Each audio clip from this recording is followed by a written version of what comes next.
In this video, I'll be showing you how to factory reset your MacBook Air without a password. It's a very simple method, so if you find this video helpful, drop a like and subscribe. All you want to do firstly is hold down your power button and just wait until your MacBook completely turns off. So just keep it held down until your screen just goes completely black, like so.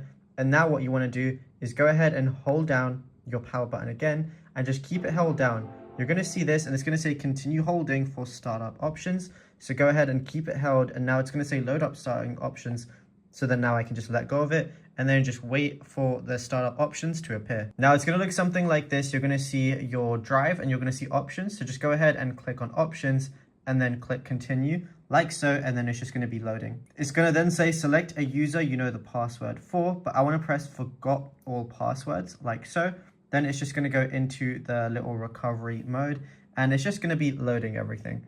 So you just got to go ahead and wait for this. It's going to say this Mac is linked to an Apple account. Sign into the account that was previously used with this Mac. So just go ahead and do that. Now, if you don't remember your password, what you could also do is press the forgotten password section, and then it's going to be loading this little thing right here. And then you just got to wait like a minute or so while this loads. It's going to be like looking for options that it can give you.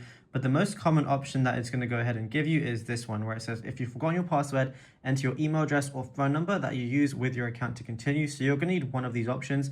Just go ahead and input that. You're then going to get a text message or an email to reset your password. And then once you do, you're going to be able to reset your PIN with that. But yeah, it's simple as that. Now, if you found this video helpful, be sure to drop a like and subscribe.